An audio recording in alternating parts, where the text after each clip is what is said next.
അൽഹംദുലില്ലാ അസ്സലാത്തു വസ്സലാമു അലാ റസൂലില്ലാ വഅലാ ആലിഹി വസഹ്ബിഹി അജ്മഈൻ.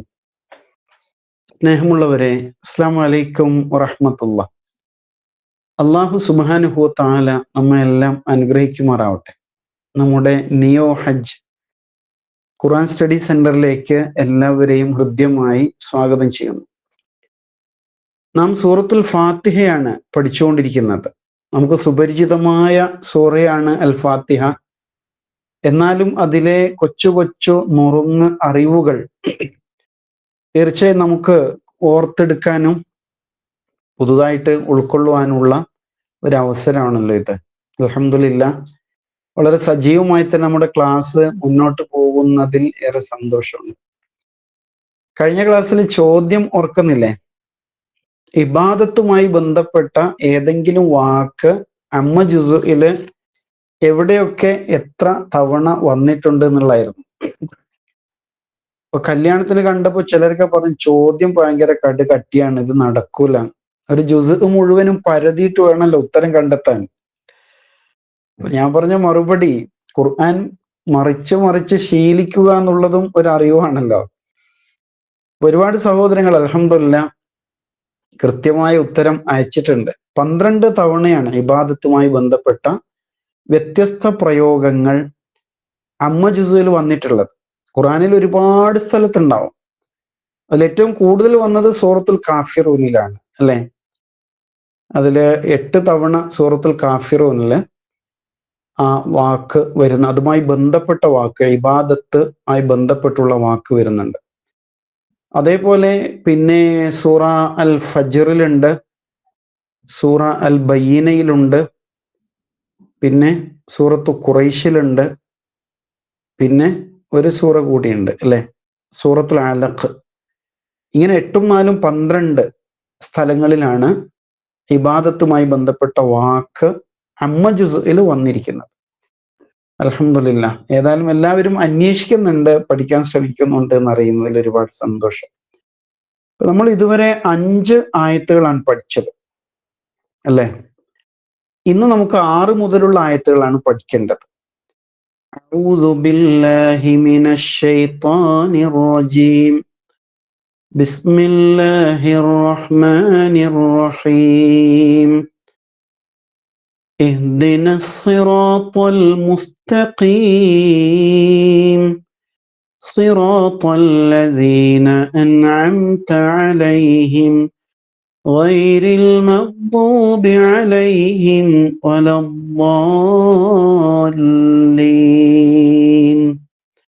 ആമീൻ. ഇഹ്ദിനസ് സിറാത്തൽ മുസ്തഖീം. ഹദാ യഹ്ദി, വഴി കാണിച്ചു എന്നാണ് അർത്ഥം. ഹദ വഴി കാണിച്ചു, യഹ്ദി വഴി കാണിക്കുന്നു. ഇഹ്ദി 3 അക്ഷരം മാത്രമാണ്. ഇഹ്ദി, നീ വഴി കാണിക്കൂ. നാ, ഞങ്ങളെ നീ വഴി കാണിക്കൂ. അവിടെ ഖുർആനിൽ എഴുതിയതില് ഈ എന്ന് കസ്ർ കൊടുത്തിട്ടില്ല, അല്ലെ? നമ്മള് ഇപ്പൊ സ്ക്രീനിൽ കാണുന്നിടത്ത് തന്നെ ഒരു ഫത്ഹ് പോലെ, ഫത്ഹ് അല്ല, അത് ശരിക്കും സ്വാദ് എന്ന അക്ഷരത്തിന്റെ ഒരു കഷ്ണമാണ് അവിടെ കൊടുത്തിരിക്കുന്നത്. അൽഹംദുവിന്റെ ആ അതേപോലെ ഉണ്ടായിരുന്നത്, ആ എന്ന് ഫത്ഹ് ഇല്ല, മറിച്ച് ആ അലിഫിന്റെ മുകളിൽ ഇതേ സ്വാദിന്റെ കഷ്ണം ഉള്ളത്. അവിടെ നമ്മൾ അൽഹംദു എന്നാണ് വായിക്കുന്നത്. ഇവിടെ വായിക്കേണ്ട എങ്ങനെയാണ്? ഈ എന്ന് വായിക്കണം. അതതിന്റെ ഭാഷാപരമായ നിയമമായിട്ട് ബന്ധപ്പെട്ടാണ്. ഇഹ്ദി എന്ന് വായിക്കുമ്പോൾ കൽപ്പന ക്രിയയാണ്, നീ വഴി കാണിക്കണമേ. എന്തുകൊണ്ട് അവിടെ കെസറ് കൊടുക്കാത്തത്? ഒരാൾ ചേർത്തോതുകയാണെങ്കിൽ, മുകളിലത്തെ ആയത്തിന്റെ കൂടെ ഈ ആയത്ത് ചേർത്തോതുകയാണെങ്കിൽ, ഇയ്യാക നഅ്ബുദു വ ഇയ്യാക നസ്തഈനു നസ്തഈനുഹ്ദിന എന്നായിട്ട് മാറും. അപ്പൊ അതിന് ലമ്മായി, അല്ലെ? നസ്തഈനുഹ് എന്ന് പറയുമ്പോൾ അലിഫ് ഉച്ചരിക്കുന്നേ ഇല്ല. അവിടെ ഒരു നൂനിന്റെ നസ്തഈനുവിന്റെ ലമ്മ്, പിന്നെ ഹായിലേക്ക് നമ്മൾ ചാടുകയാണ് ചെയ്യുന്നത്.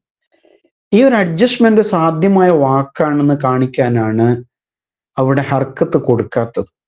കൊടുത്തിരുന്നെങ്കിൽ നസ്തഈനു ഇഹ്ദിന എന്ന് ഓതേണ്ടി വരും. അപ്പോൾ ഒരു വാക്കുകൾ മുറിഞ്ഞു പോകുന്ന ഒരവസ്ഥ ഉണ്ട്. അപ്പൊ അതിനാൽ ചേർത്തോതാനുള്ള ഒരു സൗകര്യത്തിനാണ്. ഇപ്പൊ വായിക്കേണ്ടത് ഈ എന്നാണ്. എഴുത്തിൽ ഹംസത്തുൽ വസ്ൽ എന്ന് പറയുന്ന ചിഹ്നമാണ്. ഇഹ്ദിന, ഞങ്ങളെ നീ വഴി നടത്തണമേ. ഇത്രയും അവിടെ അർത്ഥമുണ്ട്. ഇഹ്ദി, നീ വഴി നടത്തണം, നാ, ഞങ്ങളെ. സിറാത്ത്, മാർഗം. അസ്സിറാത്ത് എന്ന് പറയുമ്പോഴോ ആ മാർഗം എന്നാണ്, പ്രത്യേകമായൊരു മാർഗമാണ്. മുസ്തഖീം, ചൊവ്വായ എന്നാണ് അർത്ഥം, അല്ലെ? മുസ്തഖീം, ചൊവ്വായ. അൽ മുസ്തഖീം എന്ന് പറയുമ്പോൾ ആ ചൊവ്വായ, പ്രത്യേകമായ മാർഗം എന്നായിരിക്കും അവിടെ അർത്ഥം. ഈ സിറാത്ത് എന്ന വാക്കിനൊരു പ്രത്യേകതയുണ്ട്. അതിൻ്റെ ബഹുവചനം എന്തായിരിക്കും? സുറുത്ത് എന്നാണ്. പക്ഷെ ഖുർആനിൽ എവിടെയും സിറാത്തിന്റെ ബഹുവചനം ഉപയോഗിച്ചിട്ടില്ല.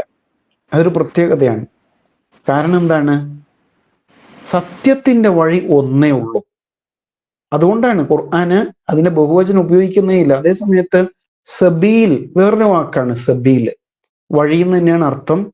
അതിന്റെ ബഹുവചനം ഖുർആൻ ഉപയോഗിച്ചിട്ടുണ്ട്. സുബുൽ എന്നാണ് അതിന്റെ അർത്ഥം. അതുപോലെ തരീഖ്, നമ്മള് മക്കയിലൊക്കെ പോയപ്പോൾ റോഡുകളിലൊക്കെ ഇങ്ങനെ എഴുതിയിട്ടുണ്ടാവും തരീഖ്, ഷാരി എന്നൊക്കെ ഉണ്ടല്ലോ.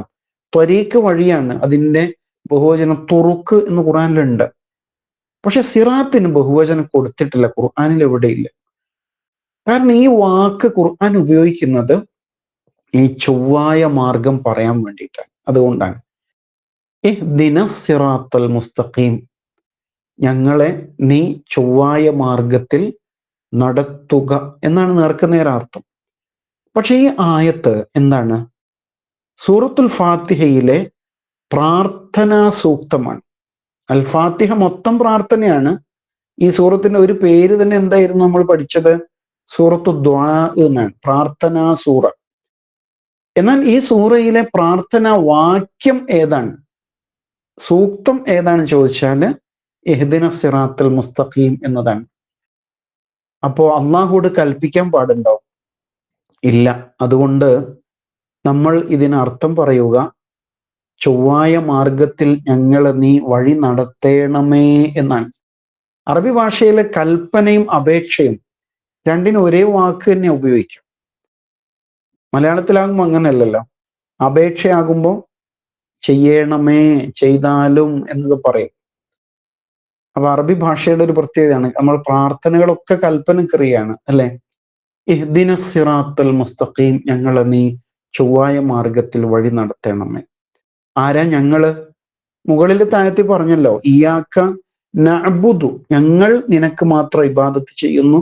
വ ഇയ്യാക്ക നസ്തഈൻ, ഞങ്ങൾ നിന്നോട് മാത്രം സഹായം തേടുന്നു. ആ ഞങ്ങൾ തന്നെയാണ് ഇഹ്ദിന എന്ന് പറയുമ്പോൾ. അപ്പൊ മനുഷ്യരെല്ലാവരുമാണ്. എന്നാൽ അള്ളാഹുവെ അറിഞ്ഞ് അംഗീകരിച്ചവരാണ് ഇവിടെ പ്രത്യേകം ഉദ്ദേശിക്കുന്നത്. അവരാണല്ലോ ഇങ്ങനെ പറയുള്ളൂ, അന്ന് മനസ്സിലാക്കാൻ പറ്റും, അല്ലെ? ഇഹ്ദിന സിറാത്തൽ മുസ്തഖീം. അപ്പൊ മനസ്സിലാക്കേണ്ട ഒരു കാര്യം, വഴികൾ എത്രയുണ്ട് എന്ന് ചോദിച്ചാൽ ഒരുപാട് വഴിയുണ്ട്. നമ്മളിപ്പോ പുറത്തേക്ക് ഇറങ്ങിയാൽ എത്ര വഴികളാണ്. പക്ഷെ നമുക്ക് എത്തിച്ചേരേണ്ട ഒരു ലക്ഷ്യമുണ്ട്. ആ ലക്ഷ്യത്തിലേക്കുള്ള നേരായ വഴി എത്ര ഉണ്ടാവും? അതൊന്ന് മാത്രമേ ഉണ്ടാവുള്ളൂ, അല്ലെ? സാധാരണ നമ്മൾ പറയില്ലേ, സ്കൂളിൽ നമ്മൾ പഠിച്ചിട്ടുണ്ടാവും, ഒരു ബിന്ദുവിൽ നിന്ന് അടുത്ത ബിന്ദുവിലേക്ക് എത്ര നേർരേഖകൾ വരക്കാം? എത്ര എണ്ണം വരക്കാം? ഒരെണ്ണം മാത്രമേ വരക്കാൻ പറ്റുള്ളൂ, ഇങ്ങനെ നേരെ, ഉണ്ടാവും. അതേ സമയത്ത് ഇങ്ങനെ വളഞ്ഞു പൊളഞ്ഞൊക്കെ നമുക്ക് എത്രയും വരക്കാം, അല്ലെ? പക്ഷെ നേർരേഖ ഒന്ന് മാത്രമായിരിക്കും. അതാണ് അസ്സിറാത്തുൽ മുസ്തഖീം എന്ന് പറയുമ്പോൾ ഉദ്ദേശിക്കുന്നത്. അത് അള്ളാഹുവിലേക്കുള്ള വഴിയാണ്. അള്ളാഹു കാണിച്ച വഴിയാണ്. റസൂൽ സല്ലല്ലാഹു അലൈഹി വസല്ലം ജീവിച്ച് കടന്നുപോയ വഴിയാണ്. ഖുർആനും തിരുസുന്നത്തും നമുക്ക് പഠിപ്പിച്ചു തരുന്ന വഴിയാണ്. അതൊറ്റൊരു വഴിയേ ഉണ്ടാവുള്ളൂ. അപ്പൊ നമ്മൾ ആലോചിച്ച് നോക്ക്, ലോകത്ത് ഒരുപാട് മതവിഭാഗങ്ങള്, ഒരുപാട് സംഘടനകൾ, ഒരുപാട് പ്രസ്ഥാനങ്ങൾ, പലതരം ആശയങ്ങൾ എല്ലാം ഉണ്ടല്ലേ. എന്താ അതിൻ്റെയൊക്കെ അവസ്ഥ? അതിലൊക്കെ ചിലപ്പോൾ ശരി ഉണ്ടാവും, കുറച്ച് ശരി ഉണ്ടാവും. പക്ഷെ പലപ്പോഴും അത് അള്ളാഹുവിനാൽ, ഈ പ്രപഞ്ചത്തെ സൃഷ്ടിച്ച സാക്ഷാൽ ശക്തിയാൽ ഉണ്ടായതായിരിക്കില്ല. അതുകൊണ്ടാണല്ലോ മനുഷ്യർക്ക് ശരിയായ വഴിയിൽ എത്താൻ പറ്റാത്തത്. മതങ്ങളെക്കുറിച്ച് പറയുമ്പോൾ ഒരു കാലത്ത് അത് സത്യമായിരിക്കും, ആ കാലത്തിന്. പക്ഷെ പിന്നീട് അതിൽ അപ്ഡേഷൻ നടന്നിട്ടുണ്ടാവില്ല. എന്ന് പറഞ്ഞാല് പുതിയ പ്രവാചകന്മാർ വരുമ്പോൾ അവരുടെ സന്ദേശം ഉൾക്കൊണ്ട് അതിനനുസരിച്ച് മാറണ്ടേ. അങ്ങനെ മാറുന്നില്ലെങ്കിൽ അത് കാലഹരണപ്പെട്ടുപോയി എന്ന് പറയും. നമ്മളിപ്പോ ഡേറ്റ് കഴിഞ്ഞ ഗുളിക കഴിക്കോ? ഒരു ദിവസം കഴിഞ്ഞാൽ, എക്സ്പയർ ആയി കഴിഞ്ഞാല് ഒരു ദിവസം കഴിഞ്ഞാൽ പോലും നമുക്ക് കഴിക്കാൻ പേടിയാണ്. എന്തെങ്കിലും സൈഡ് എഫക്റ്റ് ഉണ്ടാവുമോ എന്നുള്ള പേടി അല്ലെ. അങ്ങനെയാണെങ്കിൽ ഇപ്പൊ മതങ്ങൾ, പുതിയ പ്രവാചകന്മാർ വരുമ്പോൾ, പുതിയ വേദഗ്രന്ഥങ്ങൾ വരുമ്പോൾ എന്ത് ചെയ്യണം? അതനുസരിച്ച് ആ പുതുമയെ ഉൾക്കൊള്ളണം എന്നതാണ്. അല്ലെങ്കിൽ അത് പഴഞ്ചനായി പോകും. അപ്പൊ ഏറ്റവും പുതിയതിനെ ഉൾക്കൊണ്ട ജീവിതശൈലിയാണ് ഇസ്ലാം. അതാണ് അസ്സിറാത്ത് എന്ന് പറയുമ്പോൾ ഉദ്ദേശിക്കുന്നത്. ഇപ്പൊ നമ്മുടെ നാട് ജനാധിപത്യത്തെയാണ് ഉൾക്കൊള്ളുന്നത് അല്ലെ. അതിൽ ഒരുപാട് നന്മകളുണ്ട്. പക്ഷെ അത് പൂർണ്ണ ശരിയാകണോ എന്ന് ചോദിച്ചാൽ ആകണമെന്നില്ല. കാരണം എന്താണ്? മനുഷ്യനിർമ്മിതമാണ് അല്ലെ. ജനാധിപത്യവും കമ്മ്യൂണിസവും സോഷ്യലിസവും മാർക്സിസവും ക്യാപിറ്റലിസം, മുതലാളിത്തം, അതുപോലെ ഇപ്പൊ പലതരം ഇസങ്ങൾ പറയുന്നില്ലേ, ആ ഇസങ്ങളൊക്കെ മനുഷ്യനിർമ്മിതമാണ്. അതുകൊണ്ട് അതൊന്നും പൂർണ്ണമായിട്ട് ശരിയാവില്ല. അതൊക്കെ വളഞ്ഞു പൊളഞ്ഞുള്ള വഴികളാണ് എന്നുള്ളതാണ്. അതുകൊണ്ടാണ് അസ്സിറാത്തുൽ മുസ്തഖീം എന്ന് പ്രത്യേകം പറഞ്ഞിരിക്കുന്നത് എന്ന് മനസ്സിലാക്കണം. ചൊവ്വായ മാർഗം, അത് അള്ളാഹുവിലേക്ക്, സ്വർഗത്തിലേക്ക് റസൂൽ സല്ലല്ലാഹു അലൈഹി വസല്ലം വിശുദ്ധ ഖുർആൻ കാണിച്ചു തന്ന വഴി മാത്രമാണ്. എന്താ ഞാൻ ഇങ്ങനെ ജീവിച്ചാല്? മക്കൾ ഇന്ന് അങ്ങനെയൊക്കെ ചോദിക്കുന്ന കാലാണ് അല്ലേ. ഞാൻ കല്യാണം കഴിക്കുന്നില്ല, എന്താ ഇങ്ങനെ ജീവിച്ചാല്? ഞാൻ എനിക്ക് തോന്നും പോലെ ജീവിക്കും, ഇങ്ങനെയൊക്കെ പറയില്ലേ. സൃഷ്ടാവായ അള്ളാഹു കാണിച്ചു തന്ന വഴിയാണ് യഥാർത്ഥ വഴി. ഈ മനുഷ്യനൊരു പ്രത്യേകതയുണ്ട്. എന്താണ്? മറ്റൊരാൾ വഴി കാണിച്ചു കൊടുക്കാതെ ശരിയായ വഴിയിൽ എത്താൻ മനുഷ്യന് ബുദ്ധിമുട്ടാണ്. നമ്മൾ പറയില്ലേ, ഒരു പശുക്കുട്ടിയെ പിടിച്ച് നമ്മൾ പുഴയിലേക്ക് തള്ളിയാല് അത് നീന്തി അക്കരെ എത്തും. അത് മനുഷ്യക്കുഞ്ഞാണെങ്കിലോ അപ്പൊ തന്നെ വെള്ളം കുടിച്ച് മരിച്ചു പോകും അല്ലെ. അവന് പ്രത്യേകം പരിശീലിപ്പിച്ചു കൊടുക്കണം, നീന്തൽ പരിശീലനം നടത്തി പഠിക്കണം, എങ്കിലേ പറ്റുള്ളൂ. ഇതേപോലെ തന്നെയാണ് സന്മാർഗവും ദുർമാർഗവും സ്വയം കണ്ടെത്താൻ മനുഷ്യന് ബുദ്ധിമുട്ടാണ്. ഏറ്റവും നല്ലത് തിരഞ്ഞെടുക്കാൻ പ്രയാസമുണ്ട്. അതുകൊണ്ടാണ് അള്ളാഹു പ്രവാചകന്മാരെയും വേദഗ്രന്ഥങ്ങളൊക്കെ അയച്ചത്. ആ വഴിയാണ് അസ്സിറാത്ത് അൽ മുസ്തഖീം എന്ന് പറയുന്നത്. റസൂലുള്ളാഹി സ്വല്ലല്ലാഹു അലൈഹി വസല്ലം ഒരിക്കല് സൂറത്തുൽ അൻആമിലെ ഒരു ആയത്ത് ഓതിയിട്ടാണ്. ഈ ആയത്തിന്റെ നമ്പർ നിങ്ങൾ കണ്ടുപിടിക്കണം. നമ്പർ ഞാൻ പറയില്ല, അത് കണ്ടെത്തിയിട്ട് പേഴ്സണലായിട്ട് എനിക്ക് മെസ്സേജ് അയച്ചു തരണം. എന്താ പറഞ്ഞെന്നറിയാം? വഅന്ന ഹാദാ സിറാത്തി മുസ്തഖീമ. റസൂൽ സ്വല്ലല്ലാഹു അലൈഹി വസല്ലം ഒരിക്കലും സ്വഹാബത്തിന്റെ കൂടെ ഇങ്ങനെ നിൽക്കുകയാണ്. ഒരു മണൽ പ്രദേശത്ത് നിൽക്കുമ്പോൾ നബി സല്ലല്ലാഹു അലൈഹി വസല്ലം കയ്യിലൊരു വടി ഉണ്ടല്ലോ, ആ വടി കൊണ്ട് ആ മണലിൽ നേരെ ഒരു വര വരച്ചു. നേരെ, ഒട്ടും വളയാതെ നേരെ ഒരു വര വരച്ചു. എന്നിട്ട് ആ വരയുടെ രണ്ട് സൈഡിലും കൊച്ചു കൊച്ചു വരകളും വരച്ചു. നബി സല്ലല്ലാഹു അലൈഹി വസല്ലം ലോകം കണ്ട ഏറ്റവും മഹാനായ അധ്യാപകനാണ്. പെട്ടെന്ന് കാര്യങ്ങൾ ആളുകളെ പഠിപ്പിക്കാൻ പല രീതികളും അവിടുന്ന് പ്രയോഗിച്ചിട്ടുണ്ട്. അതിലൊന്നാണിത്. ഇന്ന് നമ്മൾ ഇല്ലസ്ട്രേഷൻ എന്നൊക്കെ പറയില്ലേ, കുട്ടികളെ പഠിപ്പിക്കാനൊക്കെ ചിത്രങ്ങൾ വരച്ച് പഠിപ്പിക്കുന്ന രീതിയുണ്ട്. അതിപ്പോ ആധുനിക വിദ്യാഭ്യാസത്തിന്റെ ഭാഗമാണ്. അന്ന് റസൂൽ സ്വല്ലല്ലാഹു അലൈഹി വസല്ലം അത് പഠിപ്പിച്ചു. എങ്ങനെ?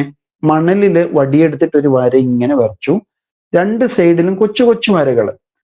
എന്നിട്ട് ഈ മധ്യത്തിലെ നേരായ വരയുണ്ടല്ലോ, അതിൽ വടിവെച്ച് ഇങ്ങനെ വലിച്ചോണ്ട് അവിടുന്ന് ഖുർആനിലെ സൂറത്തുൽ അൻആമിലെ ആയത്തോതി, വഅന്ന ഹാദാ സിറാത്തി മുസ്തഖീമ. നിശ്ചയം എന്റെ ഈ മാർഗം, ഇതാണ് ചൊവ്വായ മാർഗം. വഅന്ന ഹാദാ സിറാത്തി മുസ്തഖീമ ഫത്തബിഊഹു. അതിനാൽ നിങ്ങൾ ഇതിനെ പിൻപറ്റുവിൻ. വലാ തത്തബിഉ സുബുൽ. ഈ സൈഡിലുള്ള കൊച്ചു കൊച്ചു വരകളില്ലേ, വലാ തത്തബിഉ, നിങ്ങൾ പിൻപറ്റരുത്, അസുബുൽ, ഈ കൊച്ചു കൊച്ചു വഴികളെ പിൻപറ്റരുത്. ദാലിക്കും വസാക്കും ബിഹി ലഅല്ലക്കും തത്തഖൂൻ. നിങ്ങൾ തഖ്വയുള്ളവരാകാൻ വേണ്ടിയിട്ട് അല്ലാഹു തആല വസിയത്ത് ചെയ്തിട്ടുള്ള കാര്യമാണ്. ഇപ്പൊ നമ്മൾ പറയില്ലേ, എന്താണ്, ഊടുവഴികളിലൂടെ സഞ്ചരിക്കരുത്. ഊടുവഴിയിൽ ചിലപ്പോ കള്ളന്മാരുണ്ടാവും, അക്രമികൾ ഉണ്ടാവും, കള്ളുകുടിയന്മാർ, ലഹരി ഉപയോഗിക്കുന്നവർ, ഇങ്ങനെയൊക്കെയുള്ളവര് ഊടുവഴിയില്ല ചെന്ന് നിൽക്കുക അല്ലെ. ആ വഴിയിലൂടെ സഞ്ചരിക്കുമ്പോൾ ചിലപ്പോൾ എന്തെങ്കിലും അപകടങ്ങളൊക്കെ ഉണ്ടാവും. അതുകൊണ്ട് എപ്പോഴും പരമാവധി നല്ല വഴിയിലൂടെ സഞ്ചരിക്കാൻ പറയും. അപ്പൊ ഷോർട്ട് കട്ട് മെത്തേഡുകൾ ജീവിതത്തില് പല കാര്യത്തിലും മനുഷ്യർ പ്രയോഗിക്കും. പക്ഷെ അത് നന്മക്ക് വേണ്ടി ആവണം. അപ്പൊ ഇവിടെ റസൂൽ സ്വല്ലല്ലാഹു അലൈഹി വസല്ലം ഈ ആയത്ത് ഓതിയിട്ട് പറഞ്ഞു, ഈ ചൊവ്വായ വഴി, രാജപാത എന്ന് പറയില്ലേ, ഇപ്പൊ നമ്മുടെ കേരളത്തിന്റെ കുറുകെ നമ്മുടെ ഹൈവേ, അല്ല എക്സ്പ്രസ് ഹൈവേ പോലെ വികസിപ്പിച്ചുകൊണ്ടിരിക്കുകയാണ്. അതിവേഗം നമുക്ക് ദൂരങ്ങൾ താണ്ടി കടക്കാം. കുറുക്കു വഴിയാണെങ്കിലോ പലപ്പോഴും തെറ്റിപ്പോകും. ഇതേപോലെയാണ് പറഞ്ഞത്. അപ്പൊ സിറാത്തുൽ മുസ്തഖീം പിന്തുടരുക, ഈ കൊച്ചു കൊച്ചു വഴികൾ പിന്തുടരാതിരിക്കുക എന്ന് പറഞ്ഞു. ഇത് തന്നെയാണ് ഈ ആയത്ത് കൊണ്ട് ഉദ്ദേശിക്കുന്നത് എന്നുള്ളതാണ്. ഇനി ആലോചിച്ച് നോക്ക്, ഞങ്ങളെ നീ ചൊവ്വായ മാർഗത്തിൽ വഴി നടത്തണേ എന്ന് പറഞ്ഞത് അല്ലെ, കഴിഞ്ഞ ആയത്തിലും വന്നു. അപ്പോ നമ്മുടെ സാമൂഹിക ബോധമാണ്. കഴിഞ്ഞ ക്ലാസ്സിൽ പറഞ്ഞ് ഓർക്കുന്നില്ലേ, നമ്മൾ ഒറ്റയ്ക്ക് പാതിരാത്രിയിൽ ഇരുട്ടില് ഞാനും എൻ്റെ റബ്ബും മാത്രം എന്ന രൂപത്തിൽ തഹജ്ജുദ് നിസ്കരിക്കുമ്പോഴും ഈ ആയത്ത് ഓതുമ്പോ ഇഹ്ദിനാ, ഞങ്ങളെ നീ വഴി നടത്തണേ എന്ന് പറയണം അല്ലെ. ശരിക്കും ഇഹ്ദിനീ എന്നേ പറയേണ്ടേ ഉള്ളൂ. നമ്മൾ കുനൂത്ത് ഓതുമ്പോ എങ്ങനെ ഓതാ, അല്ലാഹുമ്മ ഹ്ദിനീ ഫീമൻ ഹദൈത് എന്നാണ്. അള്ളാഹുവെ എന്നെ നീ വഴി നടത്തണം, ഫീമൻ ഹദൈത്ത്, നീ സന്മാർഗം കാണിച്ചവരുടെ കൂടെ എന്നാണ്. അത് തന്നെ നമ്മൾ ഒന്നിച്ചാകുമ്പോ ഇമാമ ജമാഅത്ത് നിസ്കാരത്തിൽ ഓതുമ്പോ എങ്ങനെയിരിക്കും, അല്ലാഹുമ്മ ഹ്ദിനാ ഫീമൻ ഹദൈത്ത് എന്നാണ് പറയാം. അപ്പൊ ആ ഒരു സംഘബോധം ഇതില് നിറഞ്ഞു നിൽക്കുന്നുണ്ട്, ഇഹ്ദിന സിറാത്തുൽ മുസ്തഖീം എന്ന് പറയുമ്പോൾ. അപ്പൊ നേരത്തെ പറഞ്ഞൊരു കാര്യം, ഈ ആയത്ത് പ്രാർത്ഥനയെന്ന് പറഞ്ഞു അല്ലെ. അങ്ങനെയാണെങ്കിൽ അള്ളാഹുവിന് സൂറത്തു അൽ ഫാത്തിഹയില് ഈ ഒരു ആയത്ത് മാത്രം ഉൾപ്പെടുത്തിയാൽ പോരെ അല്ലെ. ശരിക്കും ഈ ആയത്താണ് ഈ സൂറത്തിന് മർമ്മപ്രധാനമായ ഒരു ആയത്ത്. ഇതിൽ അള്ളാഹു തആല പ്രാർത്ഥനയുടെ മര്യാദ പഠിപ്പിക്കുന്നുണ്ട് ഈ സൂറത്തില്. എങ്ങനെ പ്രാർത്ഥിക്കേണ്ടത്, ആദ്യം ബിസ്മി ഉണ്ടാവണം അല്ലെ, അഊദു കൂടി ചൊല്ലി അത്രയും നല്ലതാണ്. പിന്നെ ബിസ്മി ചൊല്ലി, പിന്നെ ഹംദ് ചൊല്ലണം അല്ലെ. ഓർക്കുന്നില്ലേ, നമ്മൾ അവിടെ ക്ലാസ് എടുത്തപ്പോൾ പ്രാർത്ഥന സ്വീകരിക്കപ്പെടാൻ ഹംദും സ്വലാത്തും ഉണ്ടാകണം എന്ന് പറഞ്ഞിരുന്നു. അൽഹംദുലില്ലാ അത്രയും മതി, അല്ലാഹുമ്മ സല്ലി അലാ മുഹമ്മദ്. അപ്പൊ അതില് ഈ സൂറത്തിൽ തന്നെ ബിസ്മി ഉണ്ട്, അതുപോലെ അൽഹംദുണ്ട്. പിന്നെ എന്താണ് പ്രാർത്ഥനയുടെ മര്യാദ, ആരോടാണോ ചോദിക്കുന്നത് അയാളെ ആദരിക്കുക, പരിഗണിക്കുക, പുകഴ്ത്തി പറയുക, അതൊക്കെ പ്രാർത്ഥനയുടെ ഭാഗമാണ്. ഇപ്പൊ ഒരാളോട് 1000 രൂപ നമ്മൾ കടം ചോദിക്കുമ്പോൾ 1000 എടുക്ക്, അങ്ങനെയാണോ പറയാം? എന്തായിരം, ഞാൻ നിനക്ക് തരാനുണ്ടോ എന്ന് അയാൾ തിരിച്ചു ചോദിക്കും. അതേ സമയത്ത് എന്തൊക്കെയാ വിശേഷം, സുഖം തന്നെയല്ലേ എന്നൊക്കെ ചോദിച്ചിട്ട്, ഞാൻ എന്തെങ്കിലും ഒരു ആവശ്യം വരുമ്പോൾ ഇവിടെയാണല്ലോ വരാറ്, എനിക്കിപ്പോൾ 1000 രൂപ വേണ്ടി വന്നിരിക്കുന്നു, അതുകൊണ്ട് എൻ്റെ ആവശ്യം ഒന്ന് പരിഗണിക്കണം, ഇങ്ങനെയൊക്കെ പറയുമ്പോൾ അയാൾക്കും അത് ഇഷ്ടപ്പെടും അല്ലെ. എന്ന പോലെ അള്ളാഹുവിന്റെ മുമ്പിൽ നമ്മൾ ജീവിതത്തിലെ ഏറ്റവും പ്രധാനപ്പെട്ട ഒരു ആവശ്യമാണ് പറയാൻ പോകുന്നത്. അത് സാമ്പത്തികമോ മറ്റ് ഭൗതികമോ ആയ കാര്യമല്ല, പഠിച്ചോനെ എനിക്ക് നീ ഹിദായത്ത് നൽകണേ എന്നാണ്. അതിന് ആമുഖമായിട്ടാണ് റബ്ബുൽ ആലമീനായ തമ്പുരാനെ, പരമകാരുണികനും കരുണാനിധിയുമായ നാഥ, പ്രതിഫല ദിനത്തിന്റെ ഉടമസ്ഥനെ, ഞാൻ നിനക്ക് മാത്രമേ ഇബാദത്ത് ചെയ്യാറുള്ളൂ, നിന്നോട് മാത്രമേ സഹായം ചോദിക്കാറുള്ളൂ, അതുകൊണ്ട് എനിക്ക് ഇപ്പൊ നിന്നോടൊരു സഹായം ചോദിക്കേണ്ടി വന്നിരിക്കുന്നു, എന്നെ നീ ചൊവ്വായ മാർഗത്തിൽ വഴി നടത്തണമേ. കണ്ടോ പ്രാർത്ഥനയുടെ മര്യാദ, ഇത് ചോദിക്കാനാണ് ഇത്രയും കഴിഞ്ഞ ആയത്തുകൾ, 5 ആയത്തുകൾ നമ്മൾ നേരത്തെ പഠിച്ചു. ആ 5 ആയത്തും നമ്മൾ നിരന്തരം ഉരുവിടുന്നത് ഈ ഒരു കാര്യം അള്ളാഹുവോട് ചോദിച്ച് നേടാൻ വേണ്ടിയാണ്. ഹിദായത്ത് ചോദിച്ചു വാങ്ങേണ്ടതുണ്ടാവും. പഠിച്ചോനിങ്ങ് തന്നാൽ പോരെ, ഞാനെത്ര നിസ്കരിച്ചു, എത്ര നോമ്പെടുത്തു, എല്ലാം പഠിച്ചോൻ കാണുന്നില്ലേ അല്ലെ. ഹിദായത്ത് അള്ളാഹുവിൽ നിന്നേ കിട്ടൂ, അത് ചോദിക്കുന്നവർക്കേ കിട്ടൂ, പാരമ്പര്യമായിട്ട് കിട്ടൂല. നമ്മൾ പലപ്പോഴും പറഞ്ഞതാണ്, എന്തുകൊണ്ട് മുസ്ലിമായി എന്ന് ചോദിക്കുമ്പോൾ ഉമ്മയും വാപ്പയും മുസ്ലിമായിരുന്നു, അതൊരു മറുപടിയാണ്. പക്ഷെ ശരിക്ക് ഞാൻ ചോദിച്ചു വാങ്ങിയതാണ്, ഞാൻ പഠിച്ചു മനസ്സിലാക്കിയിട്ട് അള്ളാഹുവെ എനിക്ക് നീ ഹിദായത്ത് നൽകണേന്ന് അവനോട് ചോദിച്ചിട്ട് ആ മാർഗത്തിൽ പ്രവേശിച്ച ആളാണ്. അങ്ങനെ ചോദിച്ചു വാങ്ങേണ്ടതാണ് ഹിദായത്ത്. അതാണ് ഇവിടെ പഠിപ്പിക്കുന്നത്. അല്ലെങ്കിൽ ഉമ്മാന്റെയും വാപ്പാന്റെയും മക്കളായി പിറന്നാൽ തന്നെ എല്ലാവരും മുസ്ലിമായി എല്ലാവർക്കും ഹിദായത്ത് കിട്ടിയെന്ന് പറയാം. അങ്ങനെ സംഭവിക്കുകയില്ല. പ്രത്യേകിച്ച് പ്രായപൂർത്തിയുടെ ഘട്ടത്തിൽ നമ്മുടെ മക്കളോടൊക്കെ പറഞ്ഞു കൊടുക്കണം, നിനക്ക് സ്വയം ബോധ്യപ്പെട്ടിട്ടുണ്ടോ ഇസ്ലാമാണ് ശരി, എങ്കിൽ ആണ് നീ യഥാർത്ഥ മുസ്ലിം ആകുള്ളൂ. അതുകൊണ്ടാണ് നമ്മൾ ഹിദായത്തിന്റെ വഴിയിൽ സഞ്ചരിക്കുമ്പോഴും നിരന്തരം 17 തവണ നിർബന്ധമായിട്ടും സുന്നത്തായി മറ്റു പല സന്ദർഭങ്ങളിലും ഈ സൂറത്ത് നമസ്കാരത്തിൽ ഓതിക്കൊണ്ടിരിക്കുന്നു, അല്ലാതെയും ഓതുന്നു. ഇപ്പോ ചോദിച്ചു വാങ്ങേണ്ട സംഗതിയാണ് ഹിദായത്ത് എന്നുകൂടി മനസ്സിലാവും. അത് വെറുതെ ചോദിച്ചാൽ പോരാ, കർമ്മം കൊണ്ട് അള്ളാഹുവിന് മാത്രം വഴിപ്പെടണം. അതാണ് ഇയ്യാക നഅ്ബുദു നമ്മൾ ആദ്യം പറഞ്ഞല്ലോ, അതുകൊണ്ട് എന്നെ നീ സന്മാർഗത്തിലാക്കണേ.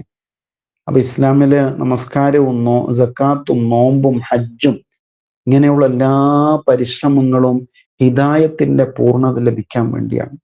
അത് അള്ളാഹുവിൽ നിന്നേ കിട്ടൂ. സബ്ബിഹിസ്മ റബ്ബിക്കൽ അഅല അല്ലദീ ഖലഖ ഫസവ്വ വല്ലദീ ഖദ്ദറ ഫഹദ. വഴി കാണിക്കുന്നവൻ അള്ളാഹുവാണ്. അത് രണ്ട് നിലയിലുമാണ്. നമുക്ക് കണ്ണ് തന്നപ്പോ നമുക്ക് വഴി കാണുന്നുണ്ട് അല്ലെ.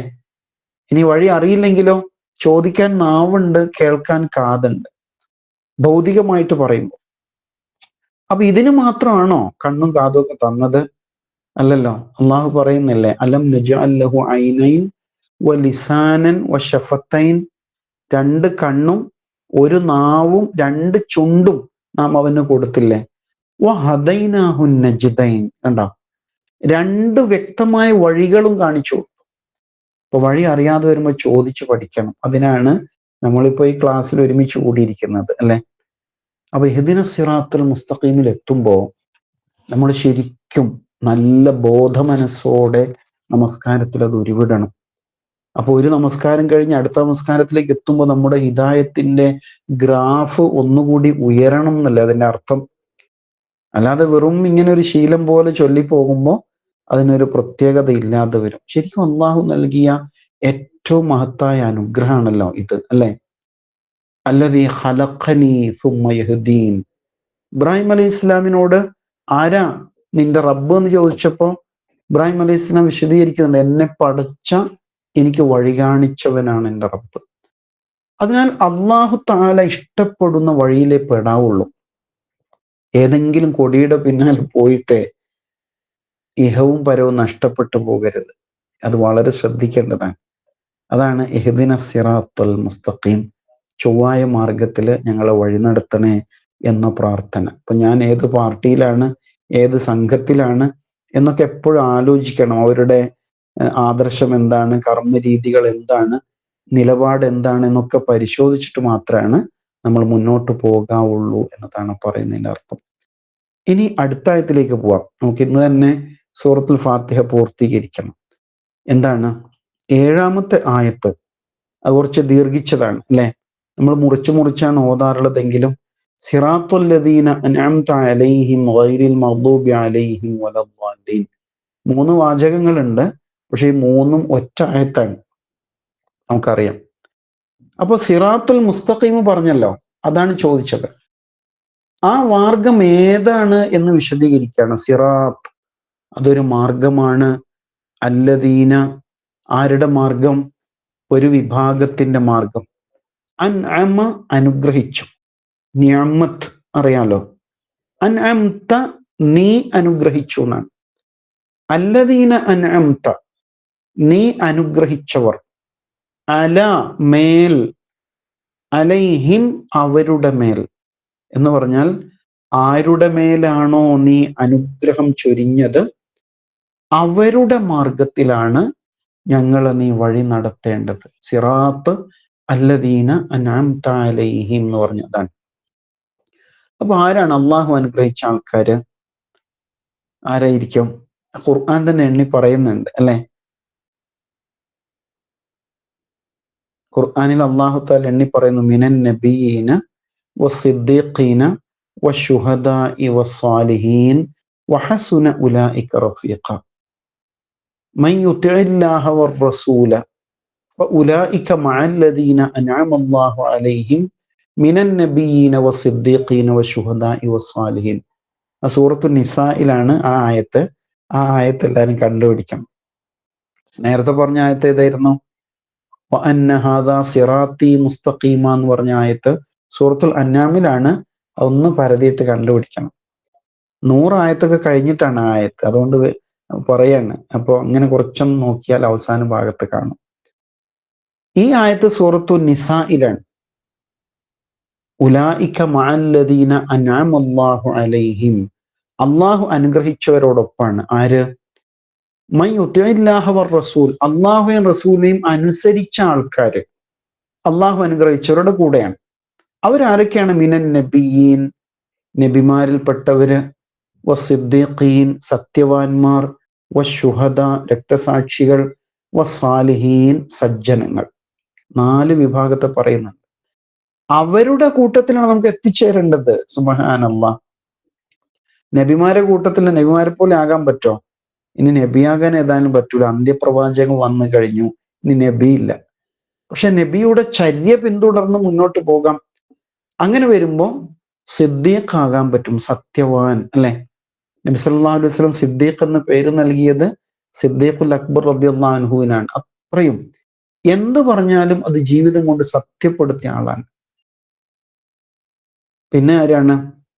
വശുഹദ, രക്തസാക്ഷികളാണ്. അള്ളാഹുവിന്റെ മാർഗത്തിൽ ശുഹദാക്കളായ ബദരീങ്ങളും ഉഹദീങ്ങളും ഒക്കെ ഇല്ലേ, അവരുടെ മാർഗമാണ്. അത് കേൾക്കുമ്പോൾ പേടിയാവും അല്ലെ? അത്രയൊന്നും വേണ്ട, ഒരു മിനിമത്തിൽ അങ്ങനെ പോയാൽ മതി എന്ന് തോന്നും. അങ്ങനെയാണോ? അങ്ങനെയല്ല.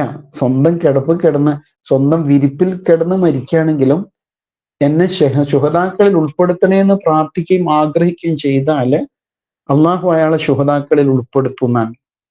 അതുകൊണ്ട് മനസ്സിൽ അങ്ങനെ ഒരു ആഗ്രഹം കൊണ്ട് നടക്കണം. പിന്നെ സ്വാലിഹീങ്ങളാണ്, സജ്ജനങ്ങൾ എന്ന് പറയുന്ന ജീവിതത്തിൽ പരമാവധി സൂക്ഷ്മത പാലിച്ച് ജീവിച്ച ആൾക്കാർ. അപ്പൊ ഈ ആയത്ത് കണ്ടുപിടിക്കണം കേട്ടോ. വഹസുന ഉലൈക റഫീഖ, അത് എത്ര നല്ല കൂട്ടുകെട്ടാണ് എന്നും ആ ആയത്തിലുണ്ട്. നല്ലൊരായത്താണത്. ആയത്തിന്റെ മുകളില് സിറാത്തുൽ മുസ്തഖീമും പറയുന്നുണ്ട്. അപ്പൊ അതുകൂടി നോട്ട് ചെയ്യണം. അപ്പൊ ഇവരുടെ മാർഗമാണ് ചോദിക്കുന്നത്. അതാണ് സിറാത്തുല്ലദീന അൻഅംത അലൈഹിം. ഇങ്ങനെയൊക്കെ പറയുമ്പോൾ നമ്മൾ എന്തു പറയും? ഓ, അവരെ പോലെയൊക്കെ ആകാൻ ഇപ്പൊ പറ്റുമോ എന്ന് പറയും. രക്ഷപ്പെടാൻ വേണ്ടിയിട്ടുള്ള വർത്താനാണത്. അതേ സമയത്ത് സ്വർഗമോ, അവര് പോകുന്ന സ്വർഗം തന്നെ കിട്ടണം. എന്നാൽ നിനക്ക് ബദരീങ്ങളെ പോലെ ആയിക്കൂടെ? ഷഹീദാവാൻ റെഡിയാണോ? അതിനൊക്കെ നമുക്ക് പറ്റും, അവരൊക്കെ ആരാ, നമ്മൾ ആരാ എന്നൊക്കെ പറയും അല്ലെ?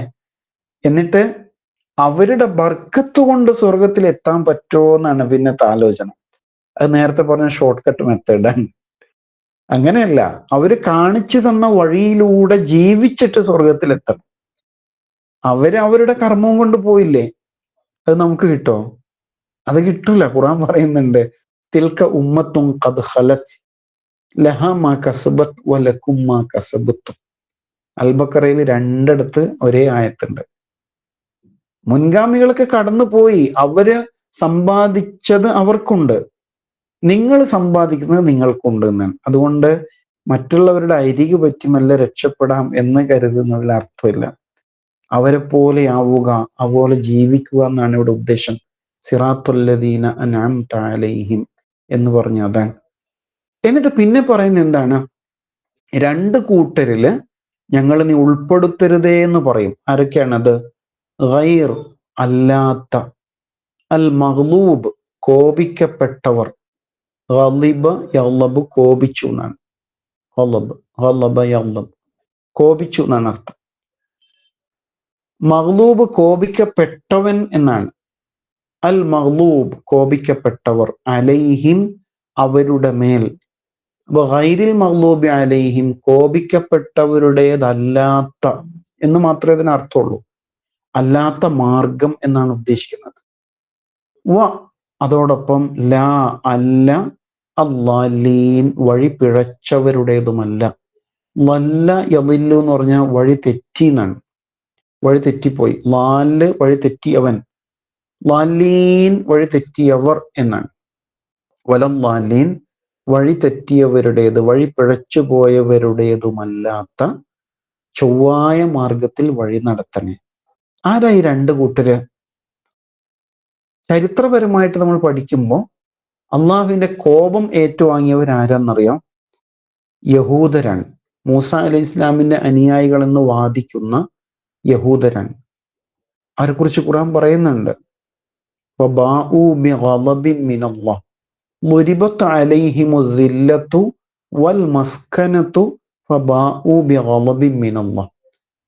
നിന്യതയും ദൈന്യതയും മുദ്രയടിക്കപ്പെട്ട കൂട്ടരാണ് അവർ. അള്ളാഹുവിന്റെ കോപത്തിലേക്ക് അവർ മടങ്ങി എന്ന് പറയുന്നുണ്ട്. സൂറത്തുൽ ബഖറയിൽ തന്നെയാണ് അല്ലെ? ആ ആയത്ത് നമുക്ക് കണ്ടെത്താവുന്നതാണ്. സൂറത്തുൽ ബഖറയുടെ ആദ്യ ഭാഗത്താണ് അവരിങ്ങനെ എന്താണ് മൂസ അലൈഹി ഇസ്ലാമിനോട് പറഞ്ഞില്ല, ഒരു സമയത്ത് ഞങ്ങൾക്ക് എപ്പോ നോക്കിയാലും മന്നയും സെൽവയും, ഇതൊന്ന് മാറ്റിപ്പിടിക്കും മൂസ, രാവിലെ മന്നയും സെൽവയും ഉച്ചക്ക് സെൽവയും മന്നയും, ചക്കയും കഞ്ഞും കഞ്ഞും ചക്കയും എന്ന് പറഞ്ഞ പോലെ. അപ്പൊ അവര് പറഞ്ഞു ഞങ്ങൾക്ക് ഇതൊന്നും പറ്റില്ല, ഞങ്ങൾക്ക് പച്ചക്കറി വേണം, പിന്നെ പയറ് വേണം, സവാള വേണം, പിന്നെ കുക്കുംബർ വേണം, ഈ ചീര വേണം, ഇങ്ങനെ ഒരു ലിസ്റ്റും കൊടുത്തു. അപ്പൊ അള്ളാഹു തആല പറയുന്നുണ്ട്, നിങ്ങൾ എന്താ ആൾക്കാരാണ്, പടച്ചോൻ ഇറക്കി തന്നത് മാറ്റി വെച്ചിട്ട് അതല്ലാത്തതാണോ ആഗ്രഹിക്കുന്നത്? അങ്ങനെ അങ്ങനെ പോയിട്ട് അവർ പ്രവാചകന്മാരെ കൊന്നുകളയുന്ന, വേദഗ്രന്ഥത്തെ തള്ളിപ്പറയുന്ന ആൾക്കാരൊക്കെ ആയിട്ട് മാറി. അൽബക്കറയിൽ ഒരുപാട് പറയുന്നുണ്ട് അവരെ കുറിച്ച്. അവരാണ് ചരിത്രപരമായിട്ട് അള്ളാഹുവിന്റെ കോപം ഏറ്റുവാങ്ങിയവർ. ളാലീൻ ആരാണ്? വഴി പിഴച്ചവർ എന്ന് പറയുന്നത് ക്രൈസ്തവ സമൂഹമാണ്. എന്താ അവർക്ക് പറ്റിയത്? അള്ളാഹുവിന്റെ ദീനിനെ ഈസാ അലൈഹി ഇസ്ലാം അവർക്ക് അവതരിപ്പിച്ചു കൊടുത്തു. പക്ഷെ പിന്നീട് പൗരോഹിത്യം അവരെ എന്ത് ചെയ്തു? വഴി തെറ്റിച്ചു കളഞ്ഞു എന്നുള്ളതാണ്. വല്ലു വ അമല്ലു, അവർ സ്വയം പിഴച്ചു, മറ്റുള്ളവരെ പിഴപ്പിക്കുകയും ചെയ്തു. പൗരോഹിത്യം എന്ന് പറയുന്ന സംഗതി ഉണ്ടല്ലോ, അതിങ്ങനെ വന്നു കഴിഞ്ഞാല് പിന്നെ ഖുർആനും സുന്നത്തും ഒന്നുമല്ല, ഉസ്താദ് പറയുന്നത് പ്രമാണമായിട്ട് മാറും. അങ്ങനെ എന്തൊക്കെയല്ലേ നമ്മുടെ നാട്ടിൽ തന്നെ നടക്കുന്നത്? മുടിയിട്ട വെള്ളമൊക്കെ കുടിപ്പിച്ചില്ലേ മലയാളികളെ? അങ്ങനെ തുടങ്ങിയിട്ട് എന്തൊക്കെ പരിപാടികളാണ്. ഇങ്ങനെ ഫ്ലൈറ്റ് പിടിച്ചു നിർത്തുന്ന ആളും ട്രെയിന് പിടിച്ചു നിർത്തുന്ന ആൾ എന്നൊക്കെ പറഞ്ഞ് പലതരം കഥകൾ കേൾക്കുന്നില്ലേ? ഇങ്ങനെ പൗരോഹിത്യം മനുഷ്യനെ സത്യത്തിൽ നിന്ന് പിറകോട്ട് കൊണ്ടുപോകും. ഇതാണ് ക്രൈസ്തവർക്ക് സംഭവിച്ചത്. അവർക്കിടയിൽ ഇപ്പോഴും അത് വളരെ ശക്തമായിട്ട് നിലനിൽക്കുന്നുണ്ട്. അങ്ങനെ സത്യത്തിൽ നിന്ന് വഴിമാറിപ്പോയ കൂട്ടരാണ്. അതാണ് അവരിൽ ഞങ്ങളെ ഉൾപ്പെടുത്തരുതേ. ഇത് പറയുമ്പോൾ യഹൂദരും ക്രൈസ്തവരെയും കുറിച്ചാണ് ഈ പറയുന്നത് എന്ന് കരുതേണ്ടതില്ല. ഇതേ അവസ്ഥ നമുക്കും സംഭവിക്കാം. അപ്പൊ നമ്മുടെ സമുദായത്തിന്റെ അകത്ത് ഹദീസ് തള്ളിപ്പറയുന്നവരുണ്ട് അല്ലെ, ഇസ്ലാമികമായ മൂല്യങ്ങളിൽ നിന്ന് മാറി നിൽക്കുന്നവർ, ഇങ്ങനെ പലതരം ആൾക്കാരെ കാണാം. ഖുർആൻ അവരവർക്ക് തോന്നും പോലെ വ്യാഖ്യാനിക്കുന്നവരുണ്ട്. ഇങ്ങനെയൊക്കെ സംഭവിക്കുമ്പോൾ മഗ്ലൂബും ളാലുമായിട്ട് നമ്മുടെ സമുദായത്തിൽപ്പെട്ടവർ മാറും. ളാലാവാതിരിക്കാനുള്ള വഴി എന്താ? വഴി പിഴക്കാതിരിക്കാനുള്ള വഴി ഖുർആനും സുന്നത്തും പ്രമാണമായിട്ട് സ്വീകരിക്കാം. അതാണ് നമ്മളിപ്പോൾ പഠിച്ചുകൊണ്ടിരിക്കുന്നത് അല്ലെ? അപ്പൊ ഈ അവസാന ആയത്ത് 6ഉം 7ഉം ആയത്തുകൾ പ്രാർത്ഥനയാണ്. വളരെ ഭക്തി നിർഭരമായ ആത്മാർത്ഥമായ മനസ്സോടെ പ്രാർത്ഥിക്കുമ്പോൾ അതനുസരിച്ച് നമ്മുടെ ജീവിതം ഇങ്ങനെ നന്മയിലൂടെ മുന്നോട്ട് പോകും. അങ്ങനെ വലല്ലാലീൻ കഴിഞ്ഞാലോ പിന്നെ ആമീൻ ഉണ്ട്. ആമീൻ ഖുർആനിലുണ്ടോ? ഖുർആനിൽ എഴുതിയിട്ടില്ല. അതേസമയം റസൂൽ സ്വല്ലല്ലാഹു അലൈഹി വസല്ലം ആമീൻ ചൊല്ലാൻ വേണ്ടിയിട്ട് പഠിപ്പിച്ചിട്ടുണ്ട്. അമ്മനയു അമ്മിനു തഅ്മീൻ എന്നാണ്. എന്ന് പറഞ്ഞാൽ എന്താണ്? മുകളിലെ പ്രാർത്ഥനകൾ സ്വീകരിക്കണമേ, ഉത്തരം ചെയ്യണമേ എന്നുള്ള പ്രാർത്ഥനയാണത്. അപ്പൊ അങ്ങനെ നമ്മൾ ഫാത്തിഹ അൽ ഫാത്തിഹ കേട്ടിട്ട് ആമീൻ ചൊല്ലുമ്പോൾ ഉണ്ടല്ലോ, മലക്കുകൾ നമ്മുടെ കൂടെ ആമീൻ ചൊല്ലുന്നതാണ്. നമസ്കാരത്തിലെ ഇമാമ വലദ്ദാലീൻ എന്ന് ചൊല്ലിക്കഴിഞ്ഞാല് മഅ്മൂമുകൾ ഒന്നിച്ച് ആമീൻ പറയണം. അങ്ങനെ പറയുമ്പോൾ മലക്കുകൾ നമ്മുടെ കൂടെ ചേർന്നാൽ ആ പ്രാർത്ഥന അള്ളാഹുവിങ്കിൽ തീർച്ചയായിട്ടും സ്വീകാര്യമാകും എന്ന് ഹദീസുകളിലൊക്കെ കാണാം. ആമീൻ ഉറക്കെ ചൊല്ലണോ പതിയെ ചൊല്ലണോ എന്നൊരു ചർച്ചയുണ്ട്. ഇപ്പൊ ഷാഫി മദ്ഹബ് അനുസരിച്ച് നമ്മുടെ നാട്ടിലൊക്കെ പള്ളികളില് ആമീൻ ഒച്ചത്തിൽ ചൊല്ലും അല്ലെ? നമ്മൾ ഹറമില് ഒച്ചത്തിൽ നമ്മൾ ചൊല്ലിയിട്ടുണ്ട്. ഉച്ചത്തിൽ ചൊല്ലുന്നത് കേൾക്കാം. അതേ സമയത്ത് പതിയെ ചൊല്ലുന്നവരുണ്ടാവും. ഹനഫി മദ്ഹബിലൊക്കെ പതിയാണ് ചൊല്ലുക. ഇപ്പൊ നമ്മൾ കേരളത്തിന്റെ പുറത്ത് ഇപ്പൊ ഞാൻ ബാംഗ്ലൂരിലാണ് ഉള്ളത്. ഇവിടെയൊക്കെ പള്ളിയിൽ പോയി കഴിയുമ്പോൾ അവിടെ ഒച്ച ഉണ്ടാവില്ല, ആളുകൾ മനസ്സിലാണ് ചൊല്ലുക. ബിസ്മിയെ കുറിച്ച് പറഞ്ഞതുപോലെ തന്നെ രഹസ്യമായും ചൊല്ലാം പരസ്യമായിട്ടും ചൊല്ലാവുന്നതാണ് ആമീൻ എന്ന് മനസ്സിലാക്കാം. ഏതായാലും സൂറത്തുൽ ഫാത്തിഹയുടെ ലളിതമായ വളരെ കുറഞ്ഞ ഒരു വിവരണം മാത്രമാണ് ഇപ്പൊ നടത്തിയിരിക്കുന്നത്. ശരിക്കും മഹാന്മാരായ പണ്ഡിതന്മാരൊക്കെ വലിയ ബൃഹത്തായ ഗ്രന്ഥങ്ങൾ തന്നെ സൂറത്തുൽ ഫാത്തിഹയുടെ വ്യാഖ്യാനമായിട്ട് എഴുതിയിട്ടുണ്ട്. അബുൽ കലാം ആസാദ് ഉണ്ടല്ലോ, മൗലാന അബുൽ കലാം ആസാദ്, അദ്ദേഹത്തിന്റെ സൂറത്തുൽ ഫാത്തിഹ മാത്രമുള്ള ഒരു പുസ്തകം പറഞ്ഞതിന്റെ വ്യാഖ്യാനം നമുക്ക് മലയാളത്തിൽ തന്നെ വാങ്ങിക്കാൻ കിട്ടും. അതുപോലെ പലരും, കാരണം സൂറത്തുൽ ഫാത്തിഹ ഖുർആനിലെ മൊത്തം എസൻസ് ഉൾക്കൊള്ളുന്ന സൂറയാണെന്നാണല്ലോ നമ്മൾ മനസ്സിലാക്കിയത്. ഇതിലെ ഓരോ ആയത്തും വ്യാഖ്യാനിക്കുകയാണ് ഖുർആനിലെ മറ്റ് ആയത്തുകൾ എന്നാണ് പറയാം. അതിനാൽ അൽഹംദുലില്ലാഹ് നാം സൂറത്തുൽ ഫാത്തിഹയെ ചെറുതായിട്ടൊന്ന് പരിചയപ്പെടുകയാണ് ചെയ്തിരിക്കുന്നത്. അപ്പൊ ഇന്നത്തെ ചോദ്യം എന്താണ്? നേരത്തെ പറഞ്ഞ ചില ആയത്തുകൾ കണ്ടെത്തുക എന്നുള്ളതാണ്. സൂറത്തുൽ അൻആമിലെ ആയത്ത്, സൂറ അൻ-നിസായിലെ ആയത്ത്, അതുപോലെ തന്നെ മുരിബത്ത് അലൈഹിമു ദില്ലത്തു വൽ മസ്കനത്തു വബാഉ ബിഗളബിൻ മിനല്ലാഹ് എന്ന് പറഞ്ഞ സൂറത്തുൽ ബഖറയിലെ ആയത്ത്, ഇതൊക്കെ കണ്ടെത്താൻ ശ്രമിച്ചാൽ നന്നായിരിക്കും. അല്ലാഹു സുബ്ഹാനഹു തആല നമ്മെല്ലാം അനുഗ്രഹിക്കുമാറാവട്ടെ. റബ്ബന തഖബ്ബൽ മിന്ന ഇന്നക അൻതസ് സമീഉൽ അലീം വതുബ് അലൈനാ ഇന്നക അൻത തവ്വാബുർ റഹീം വസല്ലല്ലാഹു അലാ മുഹമ്മദിൻ വഅലാ ആലിഹി വസഹ്ബിഹി അജ്മഈൻ വൽഹംദുലില്ലാഹി റബ്ബിൽ ആലമീൻ. അസ്സലാമു അലൈക്കും വറഹ്മത്തുള്ളാഹി.